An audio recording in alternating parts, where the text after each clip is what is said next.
Dos temas que debemos tomar en cuenta para poder entender de lo que habla el libro de Job. Primero, el sufrimiento de los santos. ¿Quiénes son los santos? Todos nosotros, porque los de yeso y de madera que están colgados por allá en una pared, esos no sienten. La Biblia dice que tienen ojos y no ven, tienen oídos y no oyen, tienen pies y no caminan. Esos no son los santos, esos son imágenes, adornos. Los santos somos los que hemos creído en el Señor Jesucristo. Eso dice la palabra del Señor, amén. Que arriba en el cielo son escuchadas las oraciones de los santos, y los pedazos de yeso y de madera no oran, ¿correcto? Por eso hay que tener una diferencia, hay que entender lo que es una imagen de lo que es un santo, que somos nosotros, el pueblo de Dios. Entonces, los santos sufrimos. Cuando vamos a estudiar el libro de Job, nos vamos a dar cuenta que Job era un hombre recto, íntegro delante de Dios. Y vamos a leer el versículo 1 de Job 1. Hubo en la tierra de Uz un varón llamado Job, y era este hombre perfecto y recto, temeroso de Dios y apartado del mal. Mira lo que Dios dice acerca de Job. Era un tipo intachable, era un tipo correcto, era un tipo temeroso de Dios. El Señor se fue en todos los adjetivos calificativos hacia Job. Dijo: hombre, si había alguien recto sobre la tierra en esa época, ¿era quién? Job. Si había uno por el cual Dios sacaba pecho, era Job. Job, un hijo de Dios, experimentó el sufrimiento. Pero también vamos a entender en el estudio del libro de Job que Dios es soberano y Dios está en control de todas las situaciones. Amén. Estudiando este libro vamos a conocer algunas verdades que el libro de Job nos enseña. Y en primer lugar, lo que vamos a estudiar hoy son pasos para conocer a Dios y sus caminos, ¿correcto? Vamos a ver algunos pasos para conocer a Dios y los caminos de Dios. El libro de Job nos enseña varias lecciones. El libro de Job nos enseña que Dios es soberano. Amén. No podemos entender muchas veces las acciones de Dios cuando apelamos únicamente a nuestra racionalidad. Es algo que nosotros debemos tener en el corazón. Es difícil entender a Dios si usamos únicamente la razón. Se necesita la fe para entender también los designios de Dios. La fe debe descansar en nuestro Señor Jesucristo y en el amor de Dios. Hay gente que pone fe en los objetos. Hay gente que tiene fe de pronto en un amuleto, en una camándula, en un escapulario, en un objeto de yeso o de madera. Pero la fe, dice la Biblia, que debe estar puesta en nuestro Señor Jesucristo, quien es el autor y consumador de la fe. La soberanía de Dios, la soberanía divina, significa que Dios es todopoderoso. Y cuando estudiemos el libro de Job nos vamos a dar cuenta que en 40 ocasiones Job describe a Jehová como el Shaddai. Y la palabra Shaddai significa el todopoderoso. Job conocía a Jehová como el todopoderoso, Jehová el Shaddai, ¿correcto? Entonces, Dios es el autor de todo el poder que hay en el universo. Nosotros nos entenderemos a nosotros mismos y a nuestras vidas según comprendamos el carácter y las acciones de Dios. Es imposible entendernos a nosotros mismos si no conocemos el carácter de Dios. Cuando Dios creó a Adán y a Eva, los creó a semejanza de Él. Los hizo a imagen y semejanza suyas. Pero lamentablemente cuando Adán y Eva pecaron, fueron destituidos del paraíso, y ahora los seres humanos tenemos características y similitudes a Dios, pero ya no somos a imagen de Dios, sino a imagen de hombres pecadores como Adán y Eva. Por eso debemos entender que por nosotros solos el comprendernos, el entendernos y el conocernos va a ser difícil. Tenemos que conocer a Dios para poder entender lo que Dios tiene para nosotros. Pasos para conocer a Dios y sus caminos. En primer lugar, debemos tener en cuenta el conocimiento de que Dios es soberano como creador y sustentador del mundo físico y espiritual para regir la forma como pensamos. Hebreos 11:6, ¿qué dice? Y voy a leer a partir de este momento una versión que es la versión PDT, Palabra de Dios para Todos. Los que utilizan la Biblia en el celular pueden buscarla. Y los que no se preocupen, podemos leer la versión Reina Valera o la que usted tenga ahí. Hebreos 11:6 dice: nadie puede agradar a Dios si no tiene fe. Cualquiera que se acerque a Dios debe creer que Dios existe y que premia a los que le buscan. Por eso lo primero que nosotros debemos tener en cuenta para conocer a Dios, ¿sí?, que Él es soberano como creador y sustentador de todas las cosas, es que debemos tener fe para agradar a Dios y creer que Él existe. Si usted cree que Dios existe, ya tiene el primer paso. En segundo lugar, Dios está ligado íntimamente con nuestras vidas, de una forma que a veces no somos capaces de comprender. Isaías 55, 8 y 9 dice: el Señor dice, mis pensamientos no son como los de ustedes, ni tampoco mi manera de obrar, porque así como el cielo está tan arriba de la tierra, de igual manera mi manera de obrar es tan diferente a la de ustedes. Mis pensamientos son más altos que los suyos. Dios está ligado íntimamente a nosotros, pero nuestros pensamientos son muy pobres ante los pensamientos de Dios, ¿correcto? El tercer paso que nosotros debemos tener en cuenta es que toda sabiduría que conduce a la verdad viene del Señor. Antes de que Cristo venga por segunda vez, antes de que el anticristo se manifieste y el falso profeta, dice la palabra del Señor que estaremos viviendo la época del humanismo. ¿Cuál es la época del humanismo? En la cual el hombre se pierde en medio de las filosofías humanas.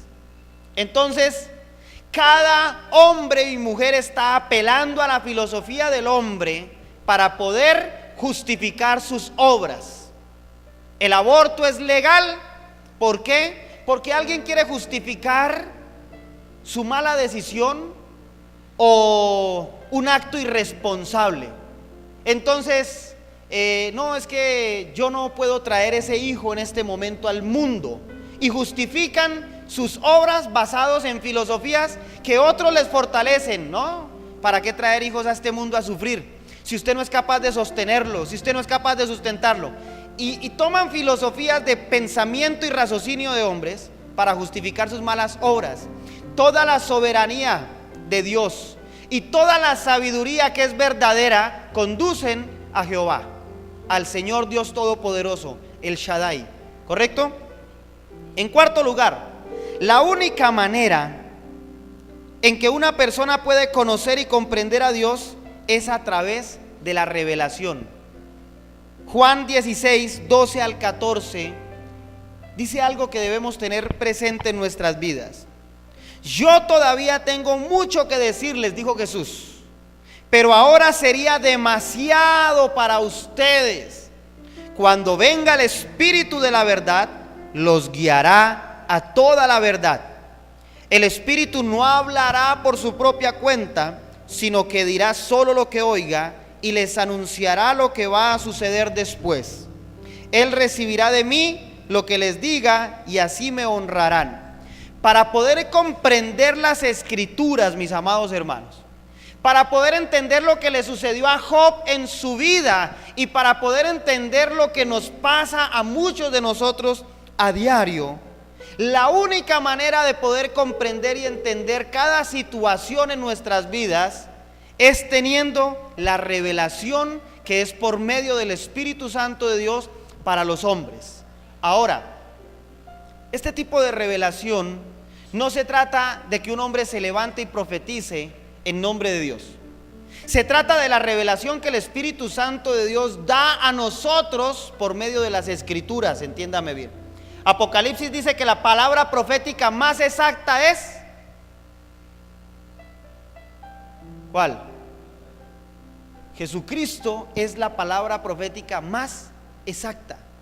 Cuando nosotros conocemos a Jesucristo, conocemos toda la voluntad de nuestro Dios. Cuando estudiamos y escudriñamos las Escrituras, vamos a conocer todo lo que Dios tiene para nosotros. Hay palabras inspiradas por Dios por medio del Espíritu Santo para tiempos específicos de la iglesia, amén. Pero eso no es en todos los casos. La revelación del Espíritu Santo de Dios a nuestros corazones nos lleva a entender, primero, que Dios existe. Segundo, que somos pecadores. Tercero, que necesitamos de un Salvador. Y cuarto, que la salvación viene solo por nuestro Señor Jesucristo. Amén. Esa es la revelación que trae el Espíritu Santo de Dios para nuestros tiempos y nuestras vidas. En quinto lugar, comprender la verdadera naturaleza de Dios nos conduce a esperar la redención y la vida eterna. Amén. Quiero invitarles para que leamos Job 1 una vez más. Dice que hubo en la tierra de Uz un varón llamado Job, y era este hombre perfecto y recto, temeroso de Dios y apartado del mal. Hombre, ¿a cuántos de nosotros nos gustaría que en el cielo, en el libro de la vida, estuviera escrito al menos una de estas de nosotros? Que dijeran, había en el Socorro Pepito Pérez, que era recto y justo delante de Dios. Había otra Pepita que era temerosa de Dios, apartada del mal. Nos encantaría que dijera la palabra de Dios acerca de nosotros eso, ¿correcto? Dice aquí que Job era un hombre recto, apartado del mal, temeroso de Dios. ¿A qué nos invita el libro de Job? Escúcheme bien. Vamos a revisar no solo las verdades que están escritas en el libro de Job, sino las acciones a las que nos invita Job. Hay una descripción de cómo vivía Job sobre la tierra, versículo 2. Le nacieron 7 hijos y 3 hijas. Su hacienda era 7,000 ovejas, 3,000 camellos, 500 yuntas de bueyes, 500 asnas y muchísimos criados, y era aquel varón más grande que todos los orientales. Esto quiere decir que Job era padre de familia, era un esposo, pero Job era un tipo rico, próspero, millonario, tenía haciendas y tenía riquezas, e iban sus hijos y hacían banquetes en sus casas. ¿Cómo eran los hijos de Job? Les gustaba andar de banquete en banquete, de fiesta en fiesta, cada uno en su día, y enviaban a llamar a sus 3 hermanas para que comiesen y bebiesen con ellos, por lo menos eran buenos hermanos. Acontecía que habiendo pasado en turno los días del convite, Job enviaba y los santificaba, y se levantaba de mañana y ofrecía holocaustos conforme al número de todos ellos, porque decía Job, quizá habrán pecado mis hijos y habrán blasfemado contra Dios en sus corazones. De esta manera hacía, ¿cuándo? Todos los días. Job era un padre de familia responsable, y aunque los hijos de Job no eran muy temerosos de Dios, porque vivían de parranda, Job se levantaba todos los días y levantaba sacrificio a Jehová por ellos. Y decía, Señor, por si de pronto mis hijos anoche dijeron lo que no tenían que decir, por si de pronto mis hijos hicieron lo que no tenían que hacer, déjeme ver una característica de un padre de familia responsable, esta: levantarse todos los días y pedir perdón a Dios, aún por el pecado de sus hijos, de su descendencia. Puede que nuestros hijos no sean perfectos, pero si nosotros conocemos de Dios, debemos tener en cuenta que tenemos una responsabilidad de presentarlos delante de Dios y decirle, Señor, perdónalos por si de pronto han pecado delante de ti. Pero Job no venía con las manos vacías. Job levantaba un holocausto cada día por cada uno de ellos. Mínimo sacrificaba un cordero diario. Imagínense ustedes. ¿Cuánto tenía Job? Que cada vez que sus hijos se iban de banquete, Job decía, esto apártemelo para el Señor, porque yo sé que mis hijos de pronto la embarraron. Ahora, vemos un tipo próspero, vemos a un hombre millonario, porque no había nadie que tuviera ni las riquezas ni la fama que tenía Job entre los orientales, dice la palabra de Dios. ¿Se parece a alguno de nosotros? Bueno, hermana, tengamos fe, ¿cierto? Que seamos por lo menos de buen nombre, dice la Biblia, que vale más el buen nombre que el mucho tener, que las muchas riquezas, dice el libro de Eclesiastés, ¿correcto? Que seamos temerosos de Dios, que seamos apartados del mal. ¿Cuántos apartados del mal hay aquí? 3, ¿y el resto? Esperamos que sea así. Apartados del mal, temerosos de Dios, de conducta recta. Aquí hay una que nos saca, dice hombre perfecto. Uy. Pero en medio de todo lo que Job tenía, sucede algo, y es lo primero que vamos a aprender. Lo primero que el libro de Job nos invita es a confiar en Dios por sobre todas las cosas. Job nos invita a reflexionar que debemos confiar en Dios siempre. Job 6:12 dice: un día vinieron a presentarse delante de Jehová los hijos de Dios, entre los cuales vino también Satanás. Y dijo Jehová a Satanás: ¿de dónde vienes? Respondiendo Satanás a Jehová dijo: de rodear la tierra y de andar por ella. Y Jehová le dijo a Satanás: ¿no has considerado a mi siervo Job, que no hay otro como él en la tierra, varón perfecto y recto, temeroso de Dios y apartado del mal? Respondiendo Satanás a Jehová le dijo: ¿acaso teme Job a Dios de balde? ¿No le has cercado alrededor de él y a su casa y a todo lo que tiene? Al trabajo de sus manos has dado bendiciones, por tanto sus bienes han aumentado sobre la tierra. Pero extiende ahora tu mano y toca todo lo que tiene, y verás si no blasfema contra ti en tu misma presencia. Dijo Jehová a Satanás: he aquí, todo lo que tienes está en tu mano, solamente no pongas tu mano sobre él. Y salió Satanás de delante de Jehová. Ay, mis amados hermanos, hay una reunión en el cielo y está Dios, y llegan los hijos de Dios delante de él, y llega uno que era la oveja negra de la familia, y llegó Satanás delante del Señor, y tienen una conversación Dios y Satanás. Y en esa conversación sale a volar el nombre de Job.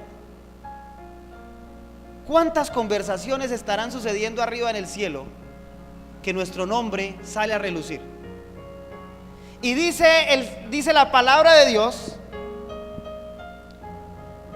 que Dios le pregunta a Satanás por Job, y le dice: oye, ¿te has fijado en mi siervo Job? No hay nadie en la tierra como él. ¿De dónde venía Satanás? Me encanta la versión PDT. Dice que se presentaron ante el Señor Satanás, y el Señor le pregunta: ¿de dónde has estado? Y Satanás le responde: he estado vagando por la tierra. Vagando por la tierra. ¿Sabe que me fui a dar una vuelta de puro vago? He estado por ahí sin sitio fijo. He estado dando tumbos de un lado para otro, vagando por la tierra. Y el Señor le dice: en medio de esa vagancia que te has gastado, ¿no has visto a Job por ahí? Y Satanás le dice: sí, sabes que sí lo he visto. Pero el Señor le dice: ¿te has dado cuenta cómo es Job? Es un tipo íntegro, recto. Delante de mí no hay otro como él. Honesto, respeta a Dios y rechaza el mal, dice acá. Y Satanás le responde: pero es que Job respeta a Dios por nada. ¿Acaso es que de balde le teme Job a Dios? ¿Acaso tú no lo proteges a él, a su familia y todas sus posesiones? ¿Qué hacía Dios con Job? Lo tenía cubierto, mis amados hermanos. Lo tenía rodeado, lo tenía protegido. el salmista dice: escudo eres de mí, tú eres mi escudo y mi fortaleza, Señor. ¿Cuántos creyentes podemos decir eso? Ahora, ¿de cuántos Dios podrá decir eso? ¿Y de cuántos el diablo podrá decir: no, pero es que ni modo de tocarlo? Si es que está cubierto por Dios. Pilas con esta conversación. Dios habla con Satanás y Satanás tiene que rendirle cuentas a Dios. Escúcheme bien. Y aquí vamos a empezar en terrenos que tal vez no son muy conocidos para nosotros. ¿Has estado vagando por la tierra? ¿Viste a Job? Sí, Señor, sí vi a Job. ¿Y te has dado cuenta cómo es? Sí, Señor, sí me he dado cuenta cómo es. Pero es que Él no te teme a ti por nada. Él te teme porque lo tienes cubierto. Pero ¿qué tal si tú le quitas todas las posesiones? Dice acá: si le quitaras todo lo que tiene, seguro te maldeciría, en tu propia cara, le dice Satanás a Dios. Seguro que si tú le quitas todo lo que tiene, va a renegar de ti, te va a maldecir. ¿Por qué Satanás le dice eso a Dios? Porque Satanás conoce el corazón de muchas personas y su comportamiento cuando Dios les quita sus posesiones. Seguro que si tú le quitas el carrito que le regalaste, te va a maldecir. Seguro que si tú le quitas ese trabajo que le dieron, te va a maldecir. Seguro que si tú le quitas lo que él tiene ahora, el dinero que tiene en sus manos, te va a maldecir. Y entonces el Señor le dice a Satanás: pues puedes hacer lo que quieras con lo que le pertenece a Job, pero a él mismo no le hagas daño. Debemos aprender a confiar en Dios por sobre toda circunstancia, mis amados hermanos. En medio de esta conversación, Dios le da autorización a Satanás para que le toque todas las posesiones a Job. Y cuando usted lee la Biblia, se va a dar cuenta que en un día Job perdió todo lo que tenía. A la gente buena a veces le llegan épocas de vacas flacas, épocas de una racha mala. A los que confiamos en Dios nos pasan cosas que a veces no logramos comprender. A los hijos de Dios nos vienen problemas que a veces se nos salen de la cabeza. Pero ¿qué pasó, mi Dios? Y se empieza uno a evaluar: Señor, ¿será que es algo que dije? He caído en murmuración, he codiciado, Señor, tengo envidia. Estoy hablando de posesiones materiales, ¿no? Hay cosas que nos logran apartar las riquezas. La envidia, la codicia, el orgullo, en algún momento nos pueden dejar sin esas cosas. Es más, Job, cuando cae en desgracia, llegan 4 amigos más exactamente, a hablar con Job. Y cuando estudiemos más profundamente nos vamos a dar cuenta que los amigos de Job lo culparon a él de lo que le estaba pasando y dijeron que era por causa de su pecado que Job había sido empobrecido por Dios, y que todo lo que le sucedía a Job era por causa de su pecado. Y a veces nosotros como creyentes pensamos eso: bendito Dios, ¿será que yo mentí? He codiciado. Señor, ¿será que es que? Y empezamos a buscar causas de nuestra mala racha. Y resulta que en este momento Job era un tipo íntegro y recto delante de Dios. Simplemente que Dios necesitaba conocer el corazón de Job. Mis amados hermanos, Dios necesita conocer nuestros corazones. ¿Cuántos hemos dicho: Señor, yo confío en ti? ¿Realmente confiamos en Dios?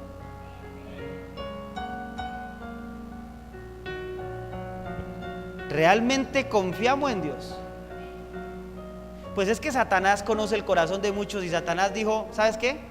Quítale las posesiones y te va a maldecir. ¿Y cuántas veces en un mal momento le hemos dicho: pero ¿por qué a mí, Dios? ¿Pero por qué a mí, si yo tan bueno? No, sobre la tierra, yo creo, en la iglesia no hay otro tan íntegro, recto y temeroso de Dios como yo. Pero si es que yo voy a las madrugadas a orar, Pero si es que yo voy a la reunión de los martes, de los viernes, Mi amado hermano, Job hacía eso. Job levantaba altar al Señor, aún por si sus hijos habían pecado. Lo primero que nos invita el libro de Job es a confiar en Dios por sobre todas las cosas, porque hay un versículo clave que tal vez pasamos por alto.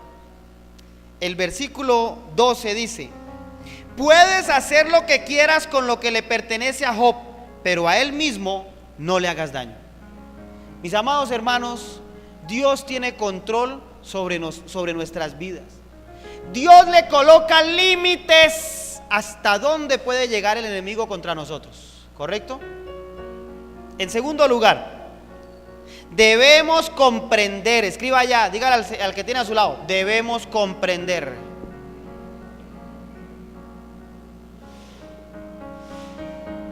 Que si bien Dios puede permitir que se nos someta a prueba, Él establece límites estrictos a la prueba. Dios establece límites a la prueba.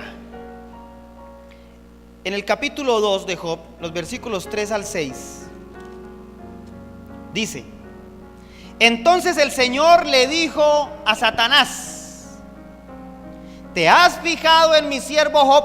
Satanás fue y se dio una vuelta por el mundo y dejó en la ruina a Job.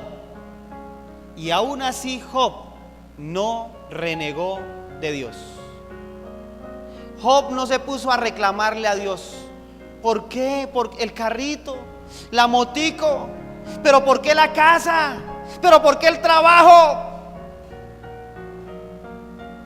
Aconteció que el Señor le dijo a Satanás: ¿te has fijado en mi siervo Job?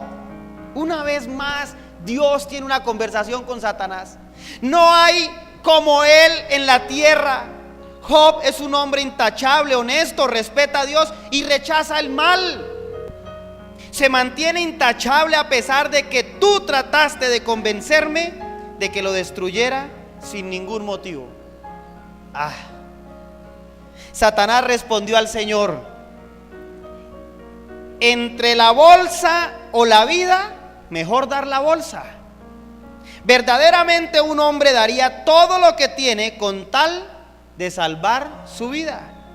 Pero si tú usaras tu poder para lastimar su cuerpo, seguro que te maldeciría en tu propia cara. Entonces el Señor le dijo a Satanás: haz lo que quieras con Job, menos matarlo. Imagínense ustedes, Job no solo perdió todas sus posesiones, sino que en medio de esa charla tan amena que han tenido el Señor con Satanás, Satanás le dice: ay, mira, él no te maldijo porque sabe que en cualquier momento tú lo puedes levantar otra vez más, pero toquémosle la salud. ¿Qué tal si le mandamos por ahí una enfermedad bien grave? Y fue así como Dios le dijo a Satanás: ¿sabes qué? Tócalo, pero no le puedes quitar la vida. Dios establece un límite para las pruebas, mis amados hermanos. Nadie se muere en las vísperas. Nadie pierde su vida sin que Dios tenga el control de su vida. Cuando nos tenemos que ir, nos tenemos que ir. Cuando el Señor nos llame, será cuando Dios lo tenga establecido, no cuando el diablo quiera. Escúcheme bien. El Señor le dice al diablo, le dice: ¿sabes qué? Ve y tócale su salud. Y le cayó una sarna a Job, que dice el versículo 8, que tomaba Job un tiesto para rascarse con él y estaba sentado en medio de la ceniza. ¿Sabe qué? Era tanta la rasquiña, el escozor que Job tenía, que rompió un tiesto de barro y con eso se rascaba. Una sarna le cayó a Job. Entonces le dijo su mujer, la mujer de Job: ¿aún retienes tu integridad? Maldice a Dios y muérete. Mis amados hermanos, Dios establece límites a las pruebas, pero hay gente que el diablo usa como instrumentos para que nosotros reneguemos de Dios. Y en este momento no fue nada más y nada menos que la hermosa esposa de Job, aquella que le había dado 10 hijos, 7 hijos, 3 hijas. Le dice: Alá, perdimos todo, mira cómo estás de enfermo, eres un pobre desgraciado, aún así te mantienes íntegro delante de Dios. Y Job no decía nada. Job esperaba y confiaba en Dios, porque Job evaluaría su vida y diría: pero si yo no he hecho nada malo delante de Dios, esto tiene que ser una prueba de parte de Dios, yo mejor me quedo callado. Pero la mujer le dijo: maldice a Dios. ¿Cuánta gente nos dice cuando estamos en momentos difíciles: eso le pasa por haberse vuelto cristiano, eso le pasa por andar metido en esa iglesia, eso le pasa por andar? Cada vez que a ustedes le digan eso, quédese callado más bien, porque la respuesta podría ser la de Jesús con Pedro: apártate de mí, Satanás. ¿Por qué no se sale de allá más bien? ¿Sabe qué? Yo prefiero perderlo todo y que se me sea quitada la salud y hasta la vida, en vez de renegar de Dios, diría Job. Pero ¿cuánto le prestan oídos a esas voces? Somos tan débiles, mis amados hermanos, que si perdiéramos la salud renegaríamos de Dios. Sin embargo, hay una tercera acción que el libro de Job nos invita a que nosotros hagamos en nuestra vida, y es creer. Dígale al que tiene a su lado: crea. Crea que el Señor examina todo lo que nosotros hacemos. Escúcheme bien, el capítulo 7 de Job, los versículos 17 y 18, dice: ¿qué es el ser humano para que le des importancia o para que te ocupes de él? ¿Por qué te preocupas por su bienestar día tras día? ¿Por qué estás al tanto del momento tras momento? Mis amados hermanos, hay algo que nosotros debemos tener seguro en nuestro corazón. Debemos creer en que el Señor conoce cada cosa que nosotros hacemos y por cada prueba que pasamos. Hay gente que le dice: pero ¿por qué, mi Dios? ¿Acaso no te das cuenta? No, el Señor ya lo conoce, ya se ha dado cuenta. Dios conoce todo por lo que nosotros pasamos. Y está Job en medio de su sufrimiento y de su dolor, y eleva una pregunta. Dice: Señor, ¿qué es el hombre para que tú lo engrandezcas y para que pongas sobre él tu corazón, mi Dios? Señor, si tú lo visitas todas las mañanas y todos los momentos lo pruebes, o sea, ¿por qué Dios está tan interesado en nosotros, mis amados hermanos? Es lo que Job está preguntando. ¿Por qué entre todos los mortales te has interesado en mí, Señor? ¿Por qué la prueba que estoy atravesando, Dios? O sea, habiendo tanta gente en la iglesia, ¿por qué a mí, Señor? Habiendo tanto borracho y tanto drogadicto, ¿por qué a mí? Porque algunas veces nosotros justificamos delante de Dios que somos mejores que otros seres humanos. Parece que el hecho de ser cristianos nos diera a nosotros libertad de pensar que otros son menos que nosotros. Mis amados hermanos, el Señor examina todo lo que hay en nuestro corazón. Usted debe estar seguro de eso, que ya Dios conoce las pruebas por las que estamos afrontando. Es más, la palabra del Señor dice que Él conoce aún nuestras palabras antes de que las pronunciemos, antes de que salgan de nuestra boca. Crea, mi amado hermano, en que Dios conoce su situación. Crea en lo más profundo del corazón que Dios conoce su prueba. Ahora, el Señor nos ama tanto y somos tan importantes para Él, que Él conoce todo acerca de nosotros. Examina todo cuanto hacemos en cada instante de nuestras vidas. Mira al que tiene a su lado con ojos de amor y dígale: el Señor lo ama demasiado. ¿Sabe por qué? Porque hay gente que piensa que Dios se ha olvidado de ellos, que no los ama. Y Dios nos ama muchísimo. Nos ama tanto que nos visita todas las madrugadas, dice acá. Todos los días las misericordias de Dios son nuevas para nosotros. En cuarto lugar, debemos conocer que las obras de Dios a menudo son incomprensibles para nuestra mente. Eso nos enseña el libro de Job y nos invita a que reflexionemos sobre esto. Capítulo 9, en el versículo 10 al 12.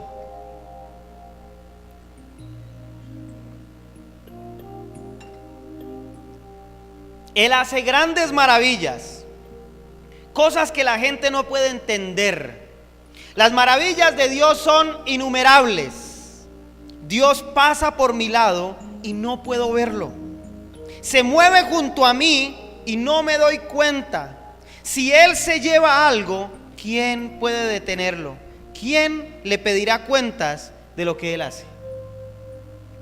Mis amados hermanos, las obras de Dios hay muchas que no podemos entender. ¿Pero por qué te lo llevaste, Señor? ¿Pero por qué lo apartaste de mi lado? A veces son preguntas que nosotros hacemos, mis amados hermanos, y que solo Dios tiene respuesta. Hay cosas que nos cuestionamos y que le cuestionamos a Dios, pero Dios es soberano. Las obras de Dios van a ser incomprensibles muchas veces a nuestra mente y a nuestro corazón. Alguna vez con mi esposa emprendimos 11 negocios distintos, 11 empresas totalmente distintas. Tuvimos almacén de ropa, tuvimos restaurante, tuvimos cafetería, tuvimos montallantas, tuvimos venta de llantas. Estuvimos en 11 negocios distintos metidos. Y en el que nos estaba yendo lo más de bien, un día mi esposa cae gravemente enferma de una preeclampsia severa. Y estaba embarazada de mi segundo hijo, de Daniel. Y después de tener todo tan seguro y de tener una empresa que me garantizaba que por lo menos en 5 años no tuviera que estar pensando en pensión, porque hacia allá la apuntábamos. Yo le decía, a los 40 años tengo que tener el dinero para que el capital trabaje para mí, y yo no voy a trabajar más. Esa era mi meta, a los 40 años tener un capital que trabajara para mí y yo despreocuparme. Y vamos para allá, les cuento. A mis 24 años tenía una empresa que ya valía 120 millones de pesos, y para allá íbamos, y cada día le echaba números. Y cae mi esposa enferma. Y cuando mi esposa cae enferma, se me descuadró todo, mis amados hermanos. El negocio nos quedaron debiendo a nosotros en letras por cobrar, teníamos cerca de 30 millones de pesos. Y nosotros teníamos cheques por pagar, cerca de 70 millones de pesos fue una deuda con la que quedamos. Me tocó cerrar la empresa y duré 6 meses sin trabajo, con mi esposa en la clínica, con mi hijo en la UCI. Yo le decía, Señor, ¿pero por qué? ¿Por qué si yo te sirvo? Yo ya era líder de alabanza, era líder de jóvenes. Y yo le decía, Señor, ¿pero por qué? Si yo te estoy sirviendo. Y lo primero que uno se cuestiona es en los diezmos. Y yo dije, uy, claro, tal día le hice trampa a Dios. No. Después de que éramos pastores, un día orando, cuando la iglesia estaba más pequeñita, se me vino esa pregunta al Señor y le dije, Señor, ¿y por qué nunca nos prosperaste uno de los negocios que tuvimos nosotros y en el que íbamos como volador sin palo? Se nos cayó de un momento a otro, de la noche a la mañana. El Señor me dijo fácil: si yo te hubiera prosperado de esa manera, no hubieras sido pastor. Señor, gracias por tu respuesta. Hay cosas que Dios nos quita a veces, mis amados hermanos, porque el propósito de Dios es mayor. Lo más grande en esta vida no es tener dinero. Lo más grande en esta vida no es trabajar para tener fija una cantidad de dinero que usted diga en el futuro, no, yo no tengo problemas económicos. Porque la plata no lo hace todo, mis amados hermanos. Hay que entender eso. Hay gente que vive feliz y tiene plata, pero son unos pobres desgraciados infelices cuando no tienen plata o cuando el sueldo se les está acabando. Y cuando están sin trabajo y cuando están enfermos, y ahí maldicen a Dios. El Señor nos enseña que sus pensamientos son incomprensibles muchas veces para nosotros. ¿Qué cosas tendrá Dios contigo que tú ni te imaginas, mi amado hermano? ¿Qué cosas tiene Dios que quitarte que tú en un momento dirás, pero ¿por qué mi Dios me lo quitó? Mis amados hermanos, a veces la pregunta no es por qué, sino para qué. ¿Correcto? A veces Dios tiene que tratar con nosotros en medio de una enfermedad para que entendamos que Él es Dios. Amén. Y aquí surge una reflexión. ¿Qué cosas hay en tu corazón por encima de Dios? Porque no quiero orar como profeta, pero de fijo, si tú has dicho que tienes fe en Dios, el Señor te la puede quitar. ¿Qué cosas has puesto tú por encima de Dios? Que fijo en un momento el Señor va a decir: ¿has visto a Pepito en el Socorro? Íntegro, recto delante de Dios, va a culto todos los domingos, es una diezmadora fiel, pero tiene un pequeño problemita.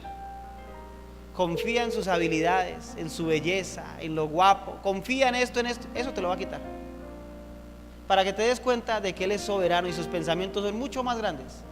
Y hay cosas que Dios tiene mucho más grandes para nosotros. Un día le dije yo al Señor: Señor, si tú crees que el ministerio estorba mi relación contigo, quítalo. Porque estaba viendo que el ministerio estaba trayendo tanta carga a mi vida que no estaba dedicando el tiempo que necesitaba dedicar para orar. Y le dije: si tienes que quitarme la iglesia, quítamela. Si me tienes que mandar para otro lado, mándame. Pero lo primero es mi intimidad contigo. Y ahí, mis amados hermanos, es donde como creyentes tenemos que llegar. ¿Qué es más importante en tu vida? Porque tal vez el Señor tenga que quitártelo si tú insistes y persistes en colocarlo por encima de Dios. En quinto lugar, debemos comprender que Cristo es nuestro abogado delante del Padre. El libro de Job nos va a enseñar en que por nosotros mismos es imposible alcanzar la salvación y el perdón de nuestras culpas. En el capítulo 9, en el versículo 33 al 35 dice: no hay entre nosotros árbitro que ponga su mano sobre nosotros dos. Quite de sobre mí su vara y su terror no me espante. Entonces hablaré y no le temeré, porque en este estado no estoy en mí. ¿Qué reflexión hizo Job? Job dijo: ¿quién pudiera ver entre el Padre y yo? ¿Quién pudiera ver entre los dos que sirviera de árbitro? ¿Quién pudiera ser mi abogado delante del Padre para que me sacara de esta maldición, para que me librara a mí de este problema, de esta sarna, y fueran devueltas mis propiedades? Ay, mis amados hermanos, ¿cuánto confiamos en lo autosuficientes que podemos ser? Hoy en día todos queremos enviar a nuestros hijos a la universidad para que sean alguien en la vida. Qué frase tan horrible. Mi hijo, usted tiene que ir a la universidad para que usted sea alguien en la vida. Si usted lo formó para ser un pobre infeliz, va a ser un pobre infeliz. Porque en la universidad no se va a formar para ser alguien en la vida. En la casa los formamos para que sean alguien en la vida. Y es más, el modelo a utilizar es el modelo que utilizaban los judíos. A los 5 años un judío no aprendía con Nacho lee. A los 5 años aprendía a leer con la Torá, con los primeros 5 libros de la Biblia. Hasta los 12 años lo que estudiaban los niños, ¿sabe qué eran? El Torá, la Torá y el Talmud, el Antiguo Testamento. Entrar a una sinagoga judía y ver a los niños no están haciendo matachitos. ¿Sabe qué están haciendo? Recitando los salmos, cantando al Señor, y se saben la palabra de arriba a abajo. Y así los forman para ser alguien en la vida. Es más, el método de enseñanza judío es tan fuerte que cuando un judío sale de estudiar, jamás piensa en emplearse. Emprenden. ¿Usted sabía que la nación del mundo de donde más salen ideas de emprenderismo en este momento es Israel? En Israel están saliendo las ideas de donde se están levantando las nuevas empresas del mundo entero. ¿Por qué? Porque desde chiquitos les enseñaron a ellos que lo que emprendan les va a ir bien porque Dios está con ellos. Y nosotros vamos a montar un negocio y papito Dios que me vaya bien, y cruzan los dedos de la mano, cruzan los dedos de los pies, y el día que está abriendo el negocio dice: ¿y si me va mal? Pasan una hoja de vida y dicen: esa vieja es más bonita, de fijo van a llamar a esa vieja. No, eso a mí. De entradita estamos negando en quién hemos creído. Entonces, mis amados hermanos, nosotros no podemos confiar en lo autosuficientes que podamos ser. Necesitamos aprender que entre Dios y nosotros hay un mediador. Hay un abogado, como lo pedía Job, lo tenemos. ¿Qué dice la palabra del Señor en Primera de Juan en el capítulo 2?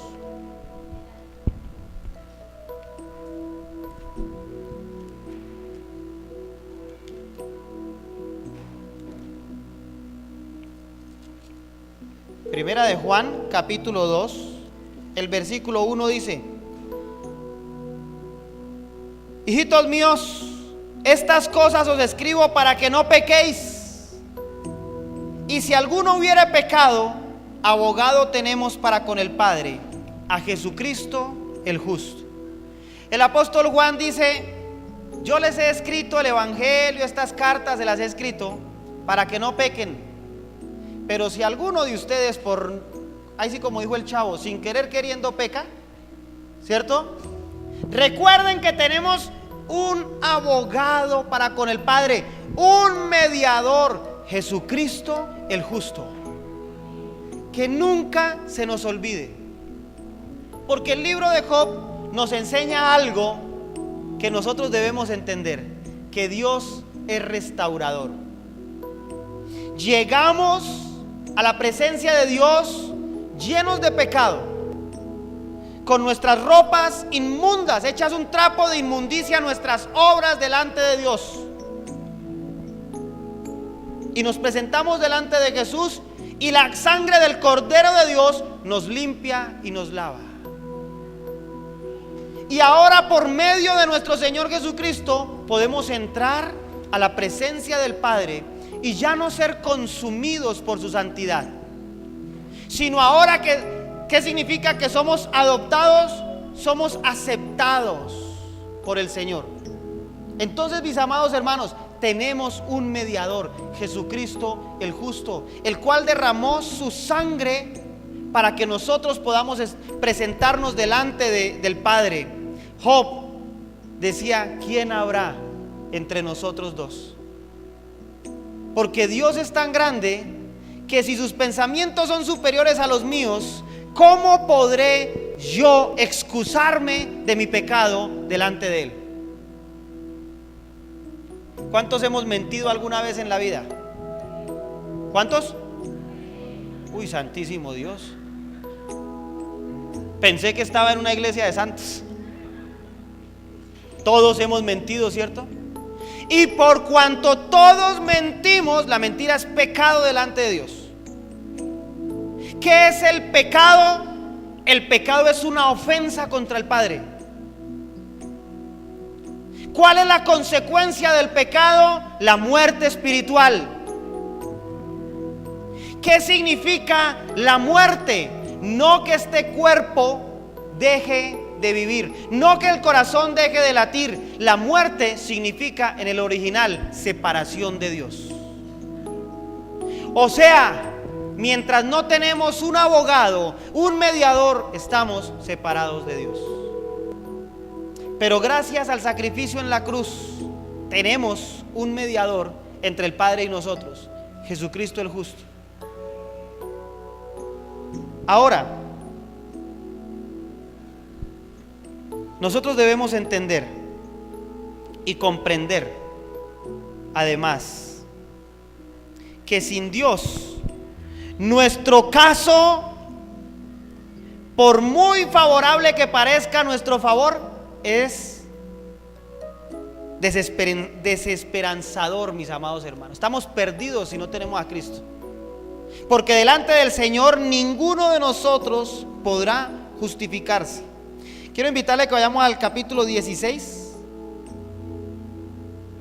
el versículo 19 de Job, sí.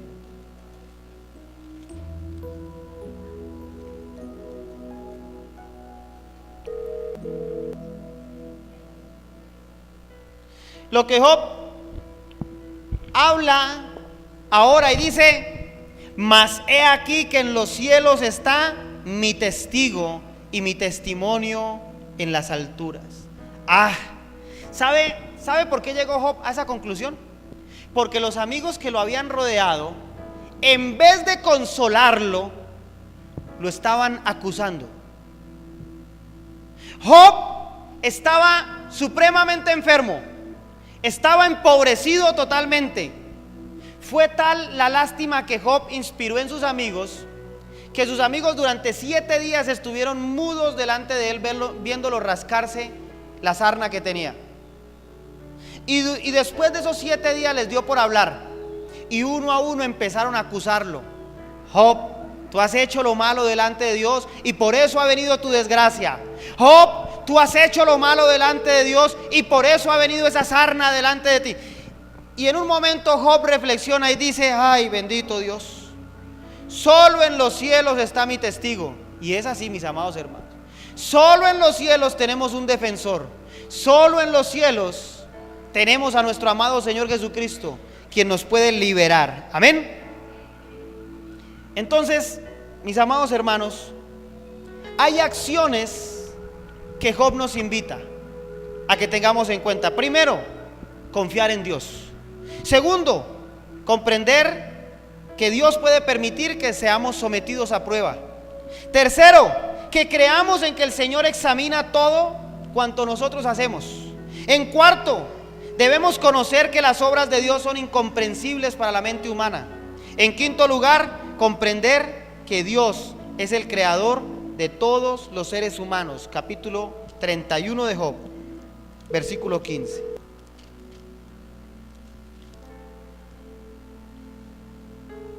El que en el vientre me hizo a mí, ¿no lo hizo a él?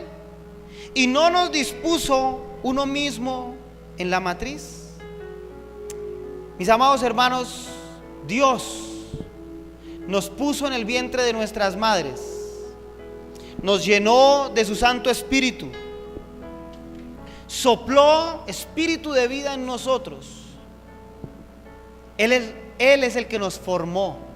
Él fue el que nos creó. Él conoce todo de nosotros, aún desde antes de la fundación del mundo. Hay una reflexión que le voy a invitar a que hagamos en este mismo instante. Si Dios conoce todo de nosotros, aún desde antes de que estuviéramos en el vientre de nuestras madres, si Dios conoce todo acerca de nosotros, aún antes de la fundación del mundo, ¿cómo pensar que podremos justificarnos delante del Señor por nuestras obras, que, como dice Isaías, son trapo de inmundicia delante de Él? Necesitamos de un Salvador. ¿Cuántas pruebas hemos soportado que nosotros le hemos recriminado a Dios por las cosas que nos han pasado? Yo recuerdo muchísimo que alguna vez un hermano un poco enfermo me cuestionaba acerca de por qué Dios no lo sanaba. Señor, me decía, pastor, si el Señor realmente me ama, ¿por qué no me sana? Si Dios realmente es tan poderoso como usted dice, ¿por qué no me sana? Mi amado hermano, esa pregunta no es para mí. Si Dios quiere, la responde. Y si Dios quiere, no. A veces nosotros nos quejamos tanto de nuestros males. Yo me imagino qué dirá el libro de la vida acerca de Falcao. Jugador bueno y talentoso, ídolo colombiano, y no ha salido de mala racha. ¿Y qué diremos nosotros? ¿Que fue que cayó en pecado? ¿Que fue que se alejó de Dios? ¿O es que Dios lo abandonó? ¿Cuántas veces cree usted que Falcao le ha preguntado a Dios: Señor, ¿por qué estos males a mí? Siendo yo el jugador cristiano más famoso de Colombia, ¿por qué me pasa esto a mí? Mis amados hermanos, las pruebas vienen para que entendamos que Dios es soberano. Las pruebas vienen para que entendamos que Dios necesita mirar cómo realmente está nuestra fe. Dios permite que el enemigo venga y nos robe a veces la bendición que Él mismo nos ha dado. Dios puede permitir que en cualquier momento el enemigo toque nuestra salud. Dios puede permitir que en cualquier momento suframos una calamidad. Pero mis amados hermanos, lo que de fijo yo le puedo asegurar es que Dios tiene todo el control. Dios tiene control de cada circunstancia en su vida. ¿Qué tal si usted se pone sobre sus pies por un momento, por favor?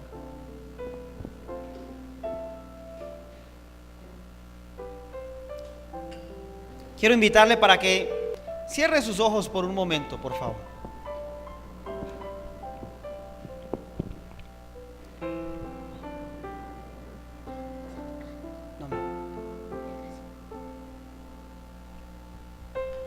Señor, venimos delante de tu presencia, oh Dios. Padre, tú nos has traído hasta acá para que empecemos a entender y comprender acerca de tu gran poder, de tu majestad. Tú eres Jehová el Shaddai. Tú eres el Dios todopoderoso, Señor. En tus manos está el control de nuestras vidas, Señor. El salmista cuestionó su alma una vez: alma mía, ¿por qué te afliges? ¿Por qué está turbado tu corazón, mi amado hermano? Señor, hoy traigo mi corazón delante de ti. Y así como el salmista habló a su alma, hoy nosotros, Señor, hablamos a lo más profundo de nuestro corazón. ¿Por qué estás preocupado en este día? Tal vez tú hayas perdido algunas cosas que considerabas valiosas en tu vida. Tal vez hayas tenido que perder algunas cosas que considerabas supremamente importantes para ti. Tal vez tu afecto está ligado a un bien material. Tal vez tu confianza está puesta en una pensión, en un trabajo o en un hombre. Señor, tú tienes todo bajo control, precioso Dios. Señor, entendemos como Job dijo: Dios dio y Dios quitó. Tú eres soberano y tú sabes, Señor, que es mejor para nosotros, mi Dios. Tus pensamientos son más altos que mis pensamientos. Oh Jehová, tu mente es superior a mi mente. Oh Señor Dios Todopoderoso, tus pensamientos son más altos que mis pensamientos. Tu voluntad, Señor, es perfecta. Ayúdame a entender tu perfecta voluntad. Hoy no es día de preguntarle al Señor por qué. Hoy es día de que tú le agradezcas al Señor por las pruebas que has tenido que afrontar. Hoy es el día en que tú te presentas delante de Dios y le dices: Señor, gracias, porque sé que lo que ahora estoy viviendo, tú serás glorificado, Señor. Porque sé que la aflicción en mi espíritu, tú te glorificarás, Señor. Mi confianza está puesta en ti, Señor. Mi confianza está puesta en ti, oh Dios. He levantado mis ojos al cielo y he dicho: del cielo vendrá mi socorro, de Jehová vendrá mi socorro. Jesucristo, tú eres mi ayuda. Tú eres mi castillo y mi refugio. Tú eres, Señor, mi Dios en el que confío. Oh Jehová El Shaddai, oh Dios todopoderoso, en tus manos está mi vida, Señor. Coloca toda aflicción y todo dolor en manos del Señor en este momento. Coloca toda circunstancia que te oprime ahora. Tal vez tú hayas perdido tus bienes económicos. Tal vez tú hayas perdido personas que considerabas valiosas en tu vida. Y dale gracias a Dios. Señor, tú obras en mi vida con poder y majestad. Sé que lo que tú has quitado, Señor, estorbaba mi intimidad contigo, Señor. Sé que lo que tú quitaste, Señor, me impedía conocer claramente tu propósito en mi vida, Señor. Sé que lo que tú has quitado, Señor, ha sido para bendición, Señor, de mi vida hoy. ¿A cuántas personas Dios ha alejado de ti? ¿Cuántas personas Dios ha tenido que quitar de tu camino? ¿Cuántas personas Dios ha tenido que apartar de ti? Para que hoy puedas entender que Él tiene todo bajo control, que Él es Dios todopoderoso. Bendito eres tú, Señor.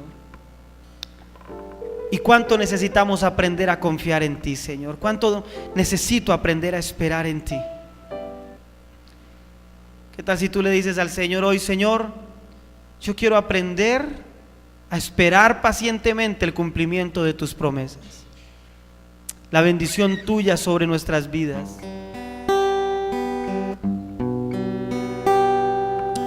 Aunque sea difícil, Señor, aunque me cueste, poderoso Rey, Señor, yo aprenderé, Señor, a esperar en ti.